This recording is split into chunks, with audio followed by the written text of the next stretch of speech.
How's it going, guys? Welcome back to my channel, where today we'll be talking about Ant-Man and the Wasp, the latest installment in the MCU, directed by Peyton Reed and starring Paul Rudd, Evangeline Lilly, Michael Douglas, Michelle Pfeiffer, and a host of other familiar faces and names. Now, before we get started, I do want to apologize for never releasing my review of Jurassic World Fallen Kingdom. About a couple days before recording my voiceover, I came down with something. I honestly don't know what it was, and I lost my voice for a whole week, and it sucked. Anyway, we're here now, we're back, so today we're gonna do this, for real this time. So, considering that this movie came out after Infinity War, I won't deny that I had higher than normal expectations walking into the theater. Now, that was a mistake. I'm not saying this movie was terrible, and I'm not saying I hated it, but for all the talk and subreddits and articles that hyped up Ant-Man and the Wasp and how it's supposed to apparently connect to Avengers 4, it really didn't add anything meaningful to the MCU. It almost felt like filler. While I'm sure that for some people the fact that it was just filler was totally okay, personally I was hoping for more. But, for all I know, the whole point of the film may have been just that. Just a little add-on to keep us satisfied until we get to see all our favorite heroes together on the big screen next year. I will start with some of the things that I liked, because like I said, it really wasn't all that bad. So for one, I have to say that Evangeline Lilly killed it as the Wasp. Watching her kick a whole lot of butt was a different experience from what I'm used to seeing in MCU films, but different in a good way. Her powers aren't really anything special to behold, since technically she only gets them from the suit. But on most days, I see nothing wrong with just some raw, hand-to-hand combat, and that's exactly what we got. And when she wasn't kicking butt, I got really drawn in by her character's more emotional side whenever the subject of Janet Van Dyne came up in the dialogue. Now, if there's one thing you all definitely don't know about me, it's that I'm a sucker for really wholesome, feel-good, cutesy stuff. And because of that, I really like the father-daughter interactions between Scott Lang and his daughter Cassie. For me, it was without a doubt one of my favorite things about this film, especially since it's something we don't really see a whole lot of in any other MCU films. Not including the first Ant-Man, of course. If anything, I'm pretty sure the last time we got to see cute family stuff like this was in Age of Ultron when they go to Hawkeye's safe house. I have to admit that I also really liked Michael Douglas in this movie. Something about putting veteran actors, really well-respected and seasoned actors in mainstream movies like this one always makes me feel better inside. It makes me feel a bit safer about a movie that I'm watching for the very first time, because I know that no matter how bad the movie gets or how badly the plot falls apart, I know the one thing that'll keep me from walking out of that theater is a veteran actor's performance. Now, once again, I'm not saying that to imply that Ant-Man and the Wasp was a disaster. But I do think that I wouldn't have been as invested in it if it wasn't for how well Michael Douglas portrayed Hank Pym. There really isn't much I need to say about Paul Rudd's performance. He really is just a funny dude, and I'm pretty sure he knows it already. I have no complaints whatsoever about him. I do have some complaints about the direction they took with his character this time around, but I'll get to that in a bit. Alright, so now on to the bad stuff. First thing, the villains. Yes, villains plural. That is my first big issue with this movie. I understand that trailers aren't supposed to reveal every little detail about a movie before it's released, but I felt pretty cheated when I started watching it and realized the main antagonist wasn't this ghost character that I was actually pretty excited to learn more about. Instead, we also got this creepy, weird-looking southern guy played by Walter Goggins. Throughout the whole movie, and even after the movie, I was trying to piece together exactly why he needed to be included in the plot, and even now, as I'm recording this voiceover, I can't come up with a single explanation. Even Ghost was a bit of a letdown. Sure, her backstory was kind of interesting, especially since it shed some more light on all the corrupt things that S.H.I.E.L.D. was up to when they were still around, but really, her motives don't make her much of a villain. She's just a kid that's trying to fix what's wrong with her molecular composition, and she never really showed any resolve or intent to hurt innocent people. Even though she did threaten to go after Lang's daughter, a truly heartless villain wouldn't have hesitated the way that she did when someone else tells them that what they're doing is completely wrong. All in all, she broke the mean streak of MCU villains this year. After watching big bad guys like Killmonger and Black Panther, Hela in Thor Ragnarok, and Thanos in Infinity War, Ghost didn't even come close to being as menacing and as evil as they were on screen. Some would argue that her motives make her more relatable.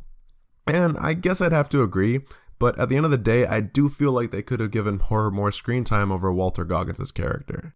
While I am somewhat disappointed, I'm happy the writers didn't kill her off at the end of the film, because I definitely want to see how her story plays out in the next installment.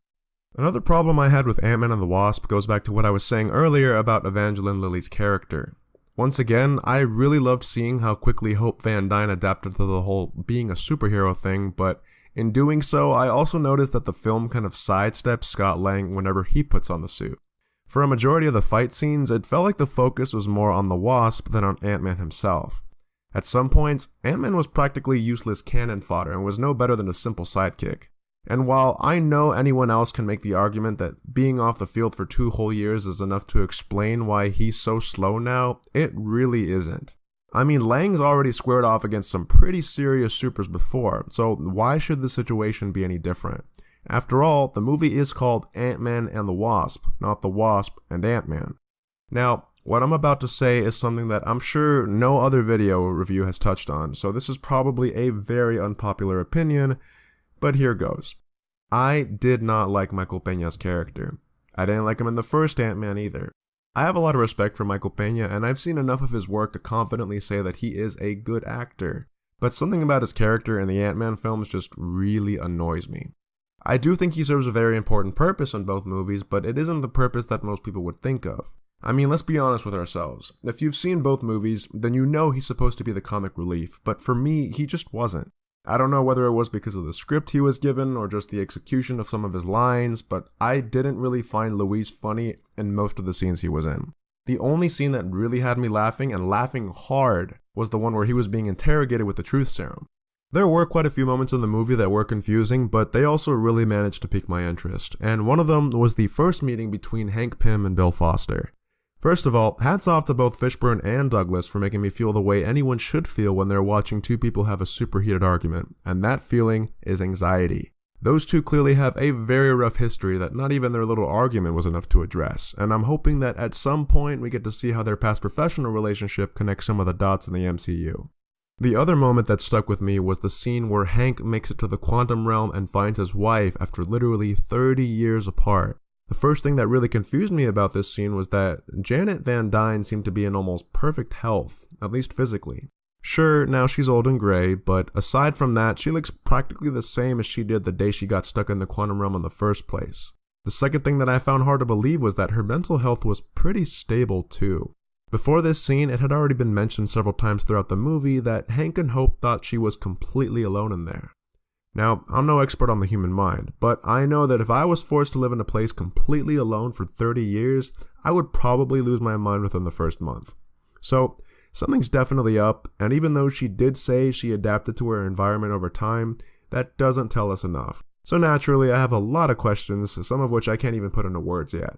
Now, I know I've been saying nothing but negative and neutral things about this movie, so I'm going to tie all of this up with two things that I absolutely loved about it, and those were the mid-credits and post-credits scenes.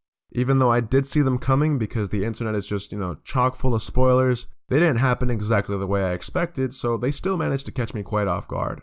Literally, the second I heard that static on the radio that Hope was using, I went, oh, That's when I knew for sure what had just happened, and sure enough, it followed with 3 ash piles falling to the ground. The post-credit scene was also kind of creepy in a way.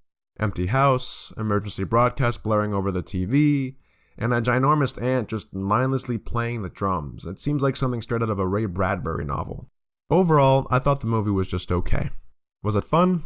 Definitely. Did it make me laugh? Probably harder than I should have at some points. The director and the writers played it safe this time around, and that isn't necessarily a bad thing. There was still quite a bit of stuff to enjoy in this movie, and I think it all served the purpose of keeping me satisfied until Avengers 4 comes out next year.